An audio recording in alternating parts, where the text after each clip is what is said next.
From Beverly Hills for the Milken Institute Global Conference, this is a special edition of Bloomberg Wall Street Week. I'm David Weston. This week, karniol-Tambour of Bridgewater on the geopolitics of industrial policy. Everything you're seeing in industrial policy, officially it's doing something else. Former Treasury Secretary Steven Mnuchin on his plans to buy Tik Tok. I do believe the algorithms could be rebuilt. So my plan, if we were to purchase it, would be to rebuild the technology under U.S. leadership. And Barry Sternlicht of Starwood Capital on why he's so unhappy with his alma mater, Brown University. They should be shown the door. And I don't want to pay for them, so I don't want to support a university that houses that language.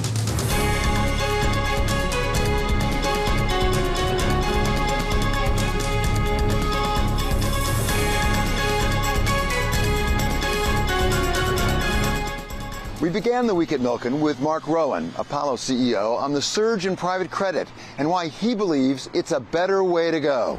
If you look over time, we had 8,000 plus public companies in the U.S. We now have just over 4,000 public companies. We should logically expect, therefore, to be more in the private markets. And I don't think people actually appreciate the scale. And this is not just U.S., but it's U.S. and Europe. 80% of companies over 100 million in revenue are private. 80% of employment, private. Why would we not expect a growth in the private marketplace? So why is it a better mousetrap? I mean, fundamentally, I think about banks as being intermediaries, sort of between people putting capital up and people needing capital. Why is private a better intermediary than the big banks? So let's work in reverse. What are the needs for financing today? We're financing infrastructure, long term. We're financing energy transition, really long term. We're financing the new economy, data centers, power, really long term. Long term financing needs. What do banks do well? Banks borrow short and lend long. They are not ideally situated to be investors in long term assets. And so regulators, when they look at the funding for the economy, they only have two choices: the banking system or the investment marketplace. Increasingly, since 2008, regulators have chosen the investment marketplace to provide financing. Now you come to the investment marketplace and you have two more choices. You have daily liquid funds, or you have long-term investors who are trying to match long-term liabilities and long-term assets. I think the choice is obvious. Do we really want to create more instability in our public markets by matching long-term financing needs with short-term daily liquid funds? I don't think so. We are watching the logical outgrowth of changes that started in 2008, that accelerated through a zero-rate environment, that were exacerbated by COVID, that were then refreshed by SVB and FRB. And this is not just happening in the US, it's happening everywhere in the world. Regulators are looking at the choice of how they fund their economy, and they're choosing investors over banks. That doesn't mean banks shrink. It just means on the margin, the growth is going to the investment marketplace. Are there some things that public markets do better than private markets? You've described some of the things private does better than public. Are there some things that public really does better? Look, we have in the US in particular, a focus on daily liquidity. If you want something that is daily liquid, if you want pricing every single day, you can only accomplish that in public markets. Private markets are not going to give you daily pricing. They can give you an indication of pricing, nor are they going to give you immediate liquidity. So if you want something that's immediately liquid, you're talking about the public marketplace. If you want access to vast amount of capital today, because that's where the capital is, you're talking about the public marketplace. But if you're talking about matching long-term capital needs, you're really talking about the private marketplace. When you talk about daily pricing, some people hear transparency. That is to say, you have transparency in the public markets and not in the private markets. Is that right? I don't really think so. So let's start in the fixed income market. You own a public bond. Can you sell that public bond? Maybe. On average, it takes about 5 days to sell an investment grade public bond today. When you see a price or a quote, that's for a very small subset of the bond market. In the private market, can you sell your bond? Yes. On average, probably takes you about 5 days to sell your bond. What we're watching as private markets get bigger, we're actually watching increased liquidity in private markets. It's not to say it's the same as public markets, it's not. But this notion of transparency is actually itself an interesting thing. Are private markets not transparent? This is the argument that the regulators make. They talk about private credit as a threat to the system. Well, every dollar that moves out of our US banking system makes the system more resilient. Banks are levered 10 to 12 times. Investors, 0 leverage. Mutual funds, 0 leverage. BDCs, 1.5 times leverage. Retirement services companies, 8 times leverage.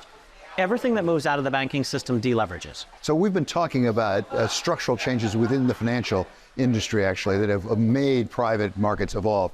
What about larger forces, what we're looking at right now? We've gone through a period of extraordinarily low interest rates, a lot of liquidity, as the United States and other places have pumped a lot of money into the system for good and sufficient reason. We had a pandemic, we had a great financial crisis. As that tightens up, as I assume it will, how does that change the equation for private? It is absolutely the driving force. I mean, this is focusing on the urgent, which is what we were talking about before we came on air, versus the important. This is the important thing that's happening in our business.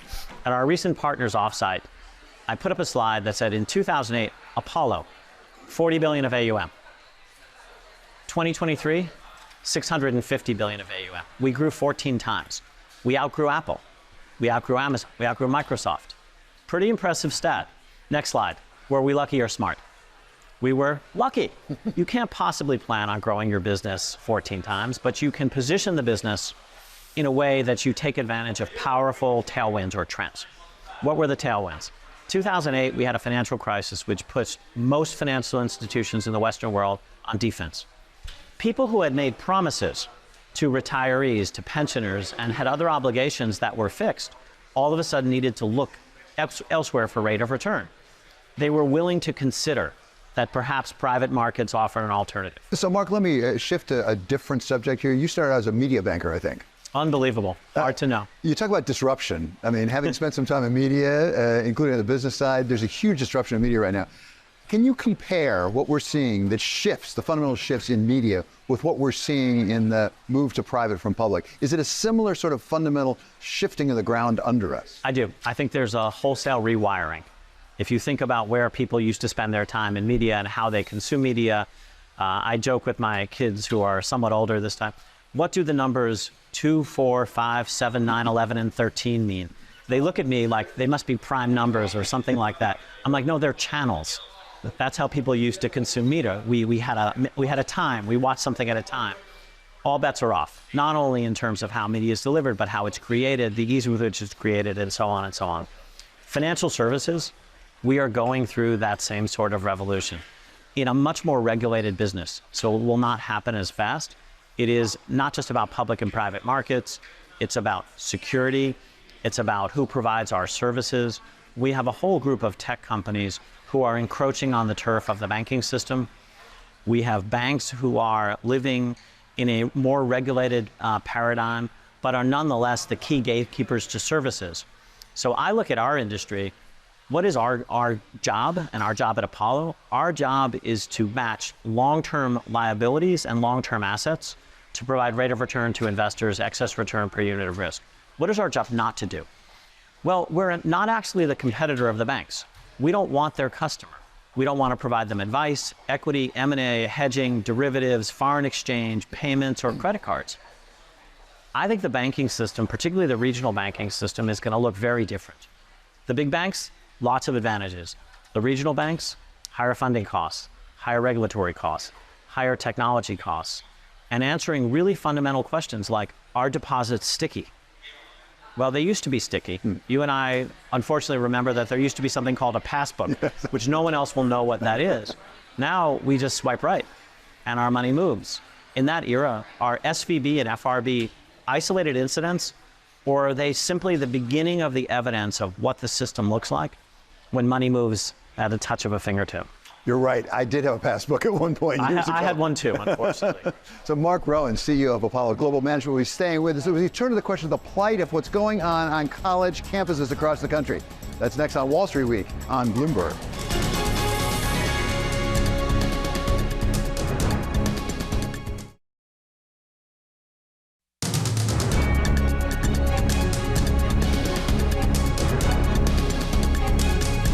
This is Wall Street Week. I'm David Weston, and we are joined once again by Mark Rowan. He's the CEO of Apollo Global Management. So, Mark, let's turn to a different subject that you've been involved in. That's what's going on in the university and college campuses right now. You've been involved particularly at Pennsylvania and the Wharton School for a good long time on the board. Have things changed on college campuses, or has it always been thus, and it's just been triggered by this Israel-Gaza phenomenon? Look, I think we've actually seen a lot of change take place over time. So I have a very favorable memory in my experience at the University of Pennsylvania campus, but think more broadly. U.S. universities were and are the envy of the world. We can destroy that. We can lose it. Why are kids there? Why did we think they were there? Be exposed to different points of view, learn how to think, critical reasoning, critical thinking, maturation. Is that what they're getting today? I think in some places it is what they're getting, and in some classes it is what they're getting.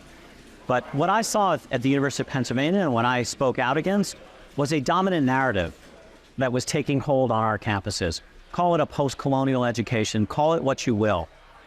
It gave rise to an institutionalization of a point of view that there were favored groups and disfavored groups, that there was acceptable speech and non-acceptable speech. I'm not sure that's the job that we all signed up for, or that's the university that we signed up for. What we're watching today on these campuses is nothing more than the outgrowth of 20 years of bad management. If you have a dominant narrative on campus, do you have academic freedom? Do you have freedom of speech?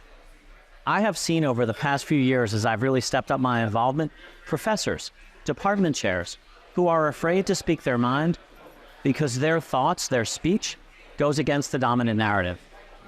What we're watching today on campuses, we're told, are leftists. We used to think leftists were liberal. This hardly seems liberal. This actually seems illiberal in the most extreme way. Why haven't they been cleared out? Well, listen to Ben Sasse at the University of Florida. We're all about free speech. We're all about the right to protest. But there's a time and a place and a way. You violate and trespass, there are consequences. Why would we not deal with them everywhere in that way? Certainly, protests that were inconsistent with the narrative that we find on our campuses have and will be dealt with in that manner. Speakers are regularly shouted down. Professors, university administrators who did not react in that way without that kind of moral clarity, they now have encampments. Once you have encampments, you have the potential for violence. You have other considerations that come into play. But make no mistake, outside agitators, not mostly students, trespass, danger to the rest of the students and the rest of the community. This is what 20 years of a dominant narrative has done. These are not corporations, but if they were corporations, what you just described to me, I would say there's a failure of management in some. I'm not saying necessarily all, but in some, a fundamental failure of management. Having seen it from the inside, where is the failure? The failure's in multiple places, but I think it starts with me and with us as trustees. We were asleep at the wheel for 20 years. Part of our job was to provide balance. I do not think the popular frame of a campus today where trustees and alumni are fighting professors over academic freedom is actually correct. I actually think the appropriate frame is university administrators who maintain this dominant narrative are fighting professors for academic freedom. Trustees and alumni are here to provide balance. We have been asleep at the wheel. We have not done what we were supposed to do. We did not object as these dominant narratives took hold, and it is our job, I believe, to support long-term excellence in education, academic research, freedom of expression, freedom to disagree. That's not what we have on many of our campuses today. We've gotten a long way from academic excellence. How is that corrected without the trustees overstepping their boundaries? I mean, you know and I know, when you sit on a board, there are certain things you really need to do. You don't want to run the thing day to day. You don't have trustees there to be micromanagers. How do you have the proper role for the trustees without overstepping boundaries? There's a question of overstepping. I think the danger right now is far from trustees overstepping the bounds. I think trustees, for the most part of these big institutions, myself included, have failed to act. We have not done our job in the most fundamental way. I don't think we are anywhere close to the line of overstepping our bounds. Most universities operate in a shared governance manner. Transparency is often the best disinfectant. I do not believe at the University of Pennsylvania or many of these campuses the vast majority of professors actually believe in this dominant narrative. We as trustees can assure anonymous polling, representation across the faculty, lots of other things that we can do, in addition to just exercising common sense. But ultimately, the job of a trustee is to pick a leader and to provide that leader with some notion of strategic plan. Picking good leaders goes a long way. Developing a strategic plan goes a long way. And as you said, it is not the job of the trustee or the alumni, for that matter, to run these universities. This is best left to professional administrators. This all comes against the backdrop of increasing questioning of the price of a college education and whether it's worth it, whether you get the return on investment you deserve. As the value, at least in some of these institutions, actually gone down of the investment. And will there be a market correction as people start to say, you know what, it's not worth it to send my kid, I'll pick on a college right now, Columbia, when they can't graduate at commencement? Right. Very unfortunate situation. I don't want to say value has gone down. I think value's been dispersed. So if I look at our industry as a microcosm, we, 30 years ago, we hired from a very narrow subset of universities. You know what? There are 50 great places. There are not 8 or 10 great places. There are 50 great places. So we're watching the value of an education democratize. We are, as an employer, and I know our peer group as employers, increasingly going to places that we had never gone to before. Why? Because the end product is excellent. And it is not, we do not take for granted that because someone went to one of 10 schools, they actually received an excellent education. We do not treat people as groups. We actually treat them as individuals. Imagine the novelty of that. As you said, Mark, I think Brandeis said that sunlight is the best disinfectant. There seems to be a lot of sunlight right now on college campuses. Could this actually redound to the benefit of our higher education system, actually, as we really are exposed to this, we debate it publicly, and we make some reforms? Look, for me, I'm an optimist, but I am incredibly hopeful that this is a moment. As much as our college presidents and leaders are suffering under congressional inquiry right now, it's only because what they've done historically can't be defended. Imagine if they actually got up there and they had something to say, this is how we run it, this is our goal, this is our plan, this is how we make sure the kids are protected and also challenged. Being called in front of Congress is only a negative if in fact you have something to hide. I think in academia, we've done a very poor job in the past 20 years. We've got a lot of mistakes to rectify, but I do hope this is a sunlight disinfecting moment of going forward. One of the things we've seen actually is donors now saying we're going to withhold donations. You've been involved in that as well, but it goes well beyond Penn, well beyond you. Do you think that's having any effect? Can you see any tangible effect in any of these colleges? Yes. I'll leave it there over time. Look, people generally do not support those things that are against their fundamental interest. They may do it for a small period of time where they actually don't know. I think what we've seen in the past year, donors are now on notice as to what their university or college is or is not doing, and they will elect to fund or not fund places in which they believe are consistent with their values, consistent with their principles. For me, I'm hopeful that these big institutions are going to change. I know there are a number of entrepreneurs who have simply looked and said, these places are never changing. Let's start the institutions of the future. And they've attracted some really good, really important faculty.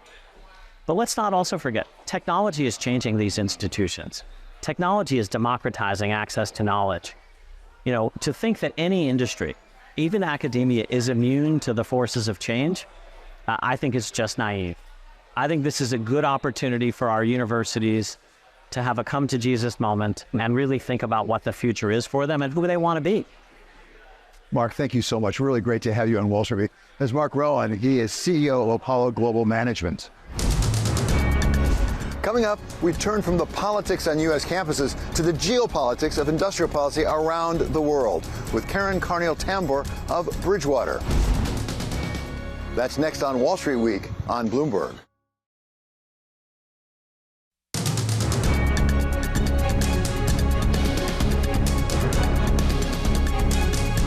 This is a special Milken edition of Wall Street Week coming from Beverly Hills. One of the subjects of this year's Milken conference was how investors respond to an increasingly fractious world. we host a panel of major chief investment officers, including from Bridgewater and Temasek. And we start with karniol-Tambour on how geopolitics may be driving the move toward industrial policy. I think we've gone to a world where it almost seems desirable to people to see lack of convergence, to see divergence. You talk to businesses and, there's the ups and downs every day of what's happening with the U.S.-China relationship, but they get the direction. They understand that they need to get out of having that much reliance on China, and they're setting up for constantly talking about resilience. Now, what does resilience mean? It basically means you got to double do what you're doing and make it more expensive than it was before, because you weren't in China for no reason. You were in China because it was the cheapest place to be, because that's where you had cheap capital, because that's where you could set up most efficiently. So to go set up a double do, to go create resilience such that if there's a problem, you have a different way of getting your goods or creating them, that's expensive. So I think the biggest implication for investors is that we were kind of in this world where there was like almost a gravitational pull, like all else equal, of inflation to, 0, 1%. And that kind of underpinned a lot of the investment landscape, because it meant that central banks could always be easier than usual because they didn't really have any tension. If there's no inflation, you might as well just be as easy as you can at all times. What's the downside? There's no inflation. And this shift in geopolitics has been one of the really important drivers, kind of smacking us out of that world to a new era where the gravitational pull of inflation is higher, maybe to more like 2%, not a disastrous number, but one where that tension actually starts existing, because you have all this structural spending that people feel they have to do, whatever the price. Some of that is just remilitarization. Without some of these geopolitical pressures, you wouldn't have that. But countries around the world are basically saying, I need to spend more on military activities. Some of it is corporates spending on redoing their supply chain. And the third type I'd mention is everything you're seeing in industrial policy. Officially, it's doing something else. For example, the IRA is going after climate. But I don't believe that spending would have been there without that backdrop of geopolitical competition, and that sense that if China is willing to spend so much state money going after their strategic goals, why aren't we? Karen, Bridgewater has been thought of in terms of China for some time. You have a long history there. And when you were talking about Asia, I don't think you mentioned India. So I'm curious about China with respect to India, and for that matter, other places like Vietnam and Indonesia, as foreign direct investment has seemed to fall in China. How do you assess India as an alternative to China, and for that matter, Indonesia, other Asian countries? I think India is fascinating. It is still meaningfully smaller than China, as just kind of what the markets are like, and more difficult than China to transact in. So if you look at China, 7 years ago or something, it was very difficult for a global player to practically be in China. And so even if you weren't worried at all about geopolitics, about them confiscating your assets or anything, just logistically, the question of how do you buy a bond or how do you buy a stock was a challenging one to work through. And now a lot of that shifted, and it's significantly easier, though it's obviously still harder to buy a Chinese asset. I shouldn't say obvious, they could have made it easier, but still easier to buy a harder to buy a Chinese asset than, say, a European asset. But a lot of barriers have come down. So today, China is accessible. You can, as a global investor, build up a relatively meaningful allocation if you want to, and you'll get this extremely uncorrelated exposure that, in my view, even with pretty disastrous outcomes in China, may have reasonable return because the pricing is just so pessimistic. Coming up, geopolitics went to court this week as Tik Tok sued the U.S. government over its forced sale. We talked at Milken with someone who wants to buy it, former Treasury Secretary Steven Mnuchin. That's next on Wall Street Week on Bloomberg.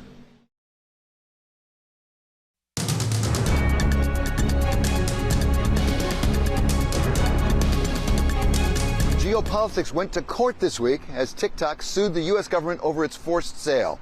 We talked at Milken with someone who wants to buy it, former Treasury Secretary Steven Mnuchin. Mr. Secretary, give us your sense of the U.S. economy right now. How strong is it? Where do you see weaknesses? Well, parts of the economy have continued to be quite strong, and obviously we're seeing inflation still being very sticky. So, the market has moved towards less rate cuts this year. I do think we're going to continue to see a slowdown of the U.S. economy at these levels of interest rates. So you obviously worked for President Trump. President Biden's a different man, different economic policy. Is there anything you see in the Biden economic policy that you approve of, you think they've done a good job with? Look, I think there's certain things that they've done that have been okay, but I think there's been a very different economic agenda. And prior to COVID, we saw the Trump tax cuts were really working. I think to the extent that we hadn't had COVID, we were seeing an increase in the economy and the cuts would have paid for themselves. And we were seeing very robust economic activity. Now, obviously in COVID, we had to spend a lot of money. I think had we not spent the first $2 trillion, we would have had a worldwide depression, not recession. But I think in hindsight, we went on to spend too much money. And I think when the Biden administration came in, they continued to spend too much money. And I think these deficits are going to come back and be a real problem. We have a very strong U.S. dollar. Is that a good thing for the economy? I think it is a good thing. I mean, for one, the dollar is the reserve currency of the world, and that's allowed us to finance these very large deficits. But over time, this is something we can't be reliant upon. I think the dollar will continue to be the reserve currency for the foreseeable future, but we have a responsibility to get our financial situation back in shape. One of the issues that's pending right now are the Russian assets, central bank assets that have been seized in Europe and in the United States. What should be done, if anything, with those? Do you have a view about whether we actually should be taking those assets and basically giving them to Ukraine for rebuilding Ukraine because of the war? Well, first of all, I think the sanctions programs are very important, and it's a major foreign policy tool that the U.S. has. And I've always said, because we are the reserve currency, we need to be careful about how we use it. So the first part of this is making sure we put in place sanctions and we enforce them. I'm very concerned that the Russian oil sanctions and the Iran oil sanctions are not being enforced. We're seeing flagrant violations of those, and I think that has to be enforced. Now, in regards to what you do with the money needs to go through either a legal process or a legislative process, and I think there should be a healthy debate. But I think using the Russian money to rebuild Ukraine after the war is something should be seriously considered. Since you left the government, one of the big moves you made was the New York Community Bank, buying it. Give us your sense of why that was a good move. There's a lot of concern about regional banks right now, although you know regional banks personally pretty well. Well, I've been in the banking business for a long time. During the financial crisis, I bought 3 banks from the FDIC. We created the largest bank actually headquartered here in Southern California, One West. I've known New York Community Bank for the last 10 years. This was a merger of 3 institutions, and in them coming together, they didn't have the proper procedures for a $100 billion bank. They ran into some issues with real estate. So we raised over $1 billion of capital. A very large portion of that will be to build robust reserves. And we've come out with a 3-year plan to restore profitability to the bank. And by the end of 2026, the management team will deliver on a plan that gets the bank to an 11 to 12% return on tangible common equity and 11 to 12% CET1 to make it a well-capitalized bank. One of the things you've expressed interest is in Tik Tok, or buying it from ByteDance. We now have legislation that within a year, as I understand, less than a year now, that unless they do something different, they're going to have to sell it. Are you still interested in Tik Tok? Well, I'm still very interested in buying it, and to the extent they want to sell it or spin it off, we very much want to pursue that. I support that Congress passed the bill and it's now been signed into law. I will say this has had just incredible, overwhelming support with Republicans and Democrats. This may be the only thing that everybody agrees on. The fact that it's on 160 million phones, I do think it's a security issue in the U.S., and I'm glad that I see it's being addressed. One of the big issues is the algorithm, right? This is very powerful for TikTok. Does the deal still work if the algorithm doesn't come with TikTok? Well, the Chinese government has been very clear that they won't give an export license on the algorithm, and I understand that. We have sensitive technology that we don't want to transfer to them, and they don't want to transfer this to the U.S. I've actually spoken to a lot of tech companies on working about rebuilding this. I do believe the algorithms could be rebuilt. So my plan, if we were to purchase it, would be to rebuild the technology under U.S. leadership, make sure that it's all disconnected from ByteDance going forward, and that it is very robust and secure. I understand. At one point, you suggest you might talk to the former President Trump about this possibility. Do you have a sense of where he is on this deal? I haven't spoken to him since the law has been passed on this. I've spoken to him on other issues. But, this started under his leadership.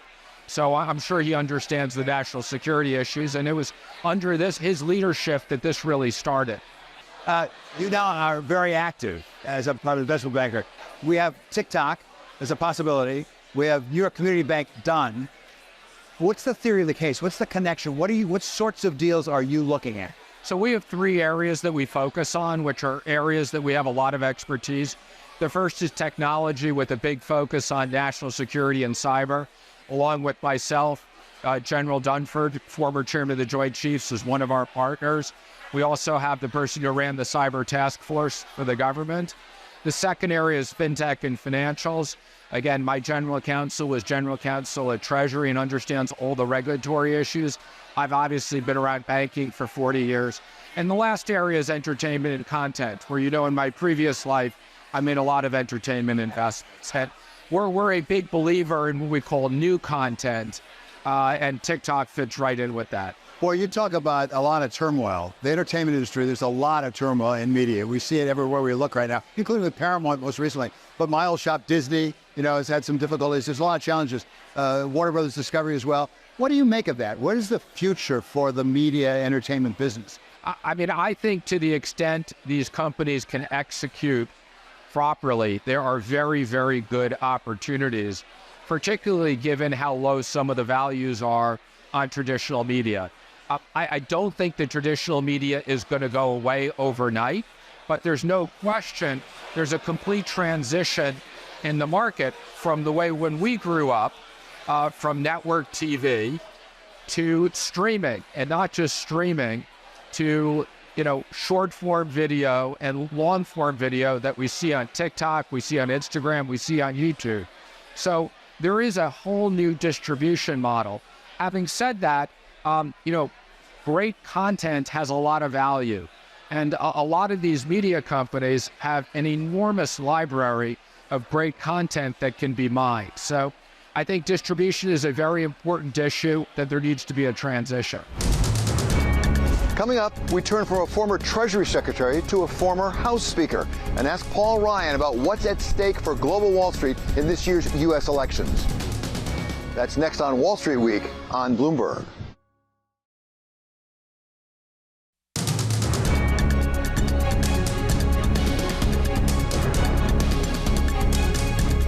This is Wall Street Week. I'm David Weston. We are here in Los Angeles for the Milken Conference. And one of the subjects is the election coming up, and particularly what it means for the economy and for investors. To take us through that, we have somebody who knows the economy terribly well as knowing something about elections. He's Paul Ryan, former Speaker of the House. He is also at Teneo and now is partner of Solomir Capital. So, Mr. Speaker, thank you so much for joining us. It's good to be with you, David. Most basic question for a lot of Bloomberg viewers is, we have the election coming up, presidential election, other election, the entire Congress. What is the biggest economic issue at stake? What could make a difference the most in the economy?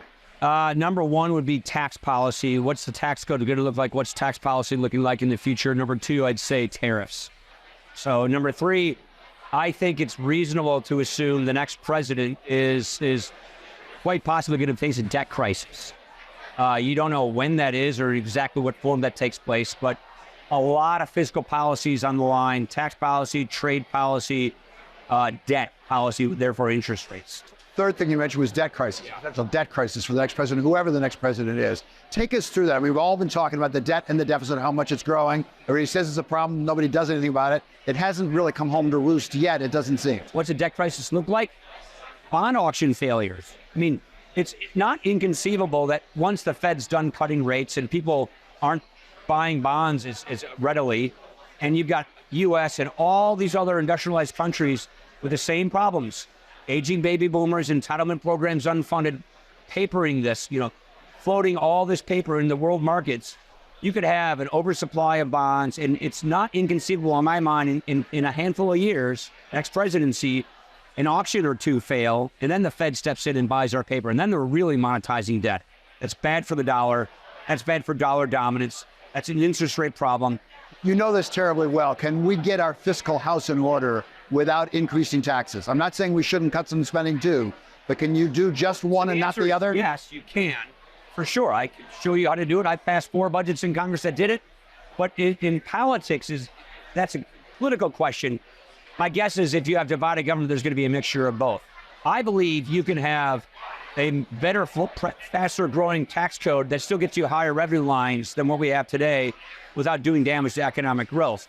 Now, the way I would do it would be a cash flow tax reform. That's not the way Joe Biden would do it. The question is, can you get more revenue for the federal government to get our debt under control, coupled with entitlement reforms, and do it in a way that doesn't sacrifice economic growth? I think the answer is yes to that, but nobody's talking like that these days. I guess the question is, what could you do now, knowing we have debt problems in the future? I think there's a couple of things Congress could do. They're not, but maybe they'll get something done. I think stablecoin legislation would be a good step in the right direction. That could be helpful. That could be done this year, but I don't see anything other than that on the horizon. Let's talk about stablecoin, because I've heard you say that actually getting legislation on that could help treasury auctions. And when you said it, I said, what's the connection there? Take our audience through that connection. Yeah, so stable coins, which are digital private sector dollar-backed currencies. It's not crypto because it's tethered to the U.S. dollar. They have to have dollar-backed assets. They have to have treasuries or cash to back those stable coins. There's not a law that governs these right now, so they aren't really deployed. But if you actually have a law, which Patrick McHenry and Chair Waters, Maxine Waters and Patrick McHenry are putting a deal together. Schumer is in talks with them. I think there's a reasonable chance they could get a deal on stablecoin legislation. That means you have a legal framework in which you have stablecoins deployed. You'd go from a couple $100 billion of stablecoins to, maybe trillions. Right now, stablecoins are like the 16th largest buyer of bonds, bills, and notes among all sovereigns. If you actually regulate stablecoins and have them deployed, that does two things. That gets the U.S. dollar more deeply ingrained in the oncoming digitization of currencies. That's a good thing. And you create new consumers' demand for our bonds because they have to have those to back up the stablecoins. So more demand for treasuries, more use of a digital dollar throughout the system to help better entrench the dollar. It's a win-win situation for America. I think it's a no-brainer. I'm hopeful, cautiously optimistic Congress might do that this year still. There are good talks happening. And that's one thing you could do on the margins to try and, improve demand for our bonds and improve dollars. Okay, Mr. Speaker, thank you so much for joining us here. That's Paul Ryan of Teneo and Solomir Happy. Coming up, we talk with Barry Sternlicht of Starwood Capital about real estate, of course, but also about why he is so unhappy with his alma mater, Brown University. If I were the president of Brown, I would say, we stand with the democracies and free speech. We stand, Israel's not an apartheid state. That's next on Wall Street Week on Bloomberg.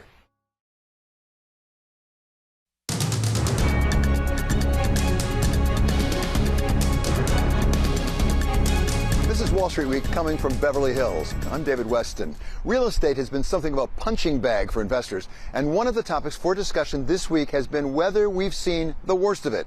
Barry Sternlicht of Starwood Capital was outspoken at the Milken Conference, and we asked him about where he is looking for pockets of opportunity. The good blocks, data centers are good blocks today. Anything with power.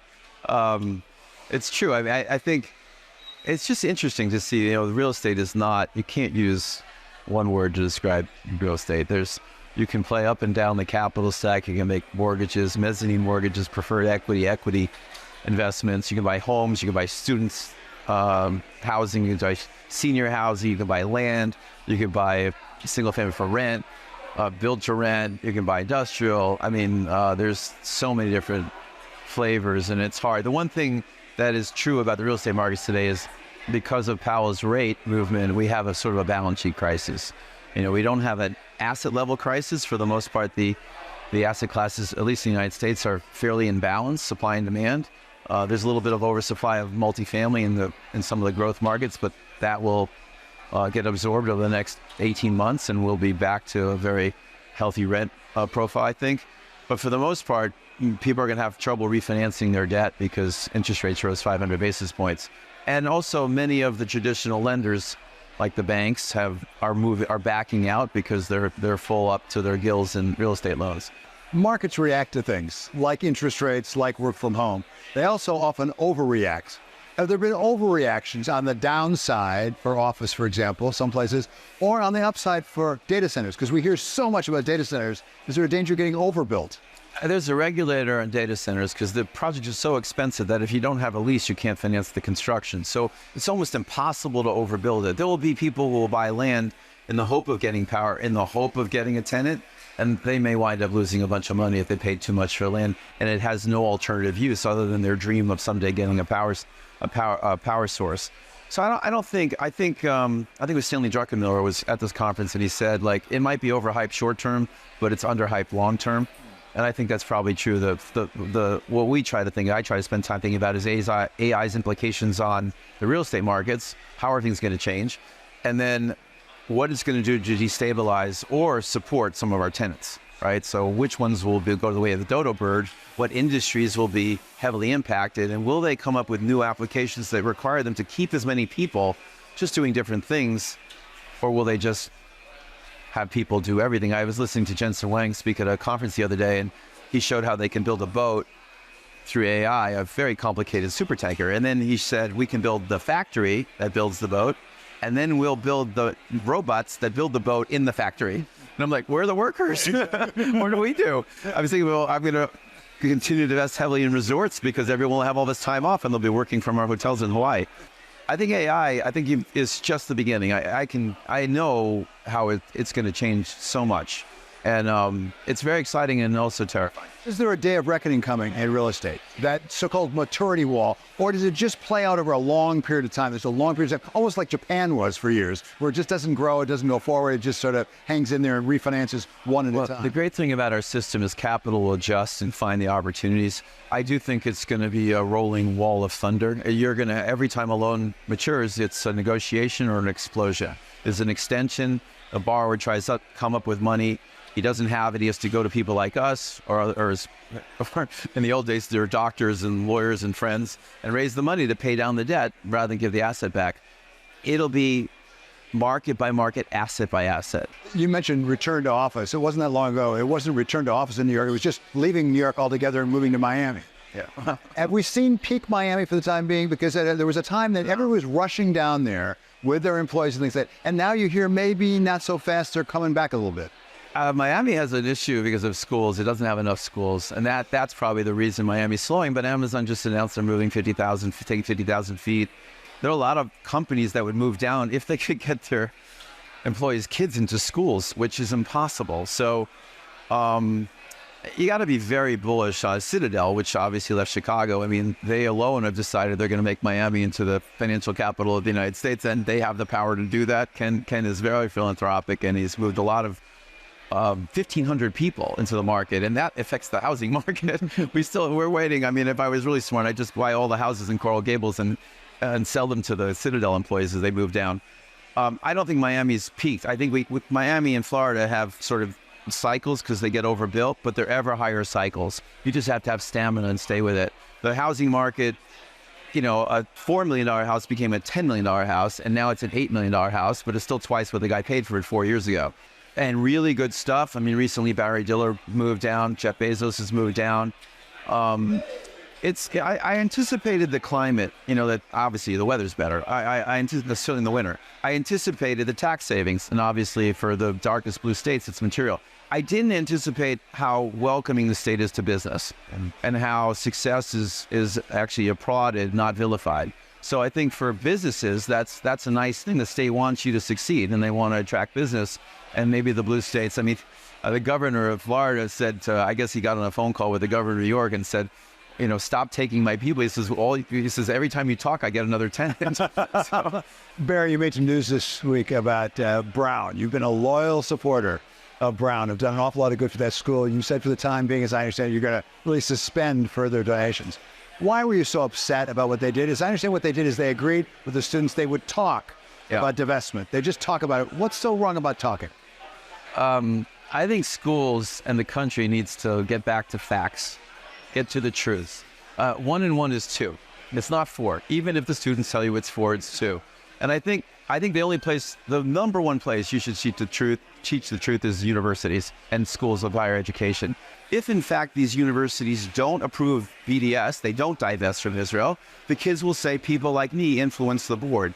They need to know the facts first. I am about the facts. And if you know the facts and then you're pro-Palestinian or pro-Hamas, I believe in a two-state solution. But I don't believe in the right to return because there'll be no Israel. So given what we know, what should Brown have done? Or for that matter, not just Brown, Columbia, my alma mater of University of Michigan. This is a problem across a lot of colleges. What should the adults do? Encourage free speech and debate, not violence, not hate speech. No child should have a fear for his safety walking around a university campus. Get rid of the agitators. I mean, it should occur to somebody that the attack on Israel on October 7th was right. The rumor was the Saudi-Israeli peace conflict was going to be solved. This well-orchestrated campus demonstration happened after Iran shot 300 missiles into Israel, and Israel responded with sort of a light touch, like, we can get you, but we're here. And then they pulled back, right? Because the administration said, don't do anything. And they kind of did, but nothing, right? World sentiment was shifting against Israel. Unleash the Kraken. Let the kids protest all across the United States campuses. It was well orchestrated by these SJP and all these organizations that are being funded by some left-wing organizations. If I were the president of Brown, I would say, we stand with the democracies and free speech. Israel's not an apartheid state. Here's the proof. Israel's not committing genocide. Here's the proof. If you don't like it, I understand. That's great. Leave your keys on my desk and go to another university. You know, my father survived Germany, so I have a lot to say. I'm just not going to be quiet about it.